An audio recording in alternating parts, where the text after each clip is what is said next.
ഗുരുവായൂരമ്പല നടയിൽ ടർബോ, തലവൻ എന്നീ 3 മികച്ച ചിത്രങ്ങളാണ് തിയേറ്ററുകളിൽ ഇപ്പോൾ മുന്നേറുന്നത്. ഇതിൽ ഗുരുവായൂർ അമ്പലനടയിലാണ് തിയേറ്ററുകളിൽ ആദ്യം റിലീസ് ചെയ്തത്. പിന്നെ ടർബോ, പിന്നെ തലവൻ. ബിജുമേനോനും ആസിഫ് അലിയും ഒന്നിക്കുന്ന ചിത്രമാണ് തലവൻ. ജിഷോയാണ് ചിത്രത്തിന്റെ സംവിധാനം. 2 വ്യത്യസ്ത റാങ്കുകളിലുള്ള പോലീസ് ഓഫീസർമാരുടെ ഇടയിലുണ്ടാകുന്ന പ്രശ്നങ്ങളാണ് ചിത്രം പറയുന്നത്. ഏറെ നാളുകൾക്ക് ശേഷമുള്ള ആസിഫ് അലിയുടെ തിരിച്ചുവരവ് കൂടിയാണ് തലവൻ. ആസിഫ് അലി അദ്ദേഹത്തിന്റെ റോൾ മികച്ചതാക്കിയിട്ടുണ്ട്. പിന്നെ ബിജുമേനോന്റെ കാര്യം പറയേണ്ടതില്ലല്ലോ. ബിജുമേനോൻ, ആസിഫ് അലി നല്ല മികച്ച ഒരു കോംബോ ആയിട്ടാണ് ഈ ചിത്രത്തിൽ തോന്നിയത്.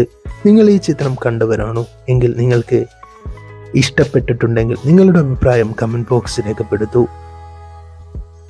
അടുത്തതായി ഗുരുവായൂർ അമ്പലനടയിലാണ് 27,000 ടിക്കറ്റുകളാണ് ചിത്രത്തിൻ്റെതായി വിറ്റുപോയിരിക്കുന്നത്. വിപിൻ ദാസ് ആയിരുന്നു സംവിധാനം.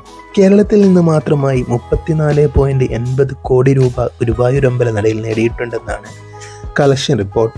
പൃഥ്വിരാജിന്റെ കരിയറിലെ ഏറ്റവും മികച്ച 2ാമത്തെ ഓപ്പണിംഗ് ആണിത്. പൃഥ്വിരാജ്, ബേസിൽ ജോസഫ് എന്നിവരുടെ കോംബോ മികച്ച കോമഡി ആയിട്ട് തന്നെ ചിത്രത്തിൽ വർക്കായിട്ടുണ്ട്. ഒരു കോമഡി എന്റർടൈനർ എന്ന നിലയിൽ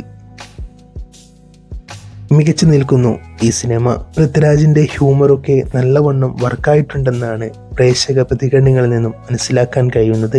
ചിത്രം ഇതുവരെ 80 കോടിക്കടുത്ത കളക്ഷൻ ആഗോളതലത്തിൽ നേടിയെന്നാണ് ട്രേഡ് അനലിസ്റ്റുകൾ പുറത്തുവിടുന്നത്. ഒന്നാമതായുള്ളത് മമ്മൂട്ടിയുടെ ടർബോ തന്നെയാണ്. ജോസ് തിയേറ്ററുകൾ കുലുക്കിയിടുകയാണ്.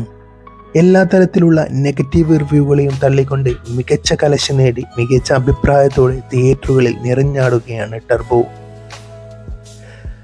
ആദ്യ ഞായറാഴ്ച മാത്രം ചിത്രം കേരളത്തിൽ നിന്ന് നേടിയത് 4.26 കോടി രൂപയിലധികമാണ്.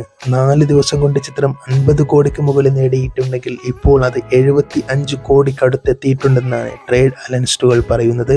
കേരളത്തിൽ നിന്ന് മാത്രം ആദ്യ ദിനം 6.15 കോടി രൂപയാണ് ടർബോ സ്വന്തമാക്കിയത്. നിങ്ങൾ ഈ ചിത്രം കണ്ടിട്ടുണ്ടെങ്കിൽ നിങ്ങളുടെ അഭിപ്രായം കമന്റ് ബോക്സിൽ രേഖപ്പെടുത്താനും സബ്സ്ക്രൈബ് ബട്ടൺ അമർത്താനും മറക്കരുത്. ഇതിൽ 3 ജോണറുകളിലുള്ള ചിത്രങ്ങളാണ്. ഒന്ന് ആക്ഷനും കോമഡിക്കും പ്രാധാന്യം നൽകുമ്പോൾ മറ്റൊന്ന് കുറ്റാന്വേഷണ കഥയാണ്, മറ്റൊന്ന് ഹ്യൂമറിന് പ്രാധാന്യം നൽകി നിർമ്മിച്ചിരിക്കുന്ന പക എന്റർടൈൻമെന്റ് ചിത്രമാണ്. ഇതിൽ ഏത് ചിത്രമാണ് നിങ്ങൾക്ക് മികച്ചതായി തോന്നുന്നത്? കമന്റ് ബോക്സിൽ രേഖപ്പെടുത്തൂ.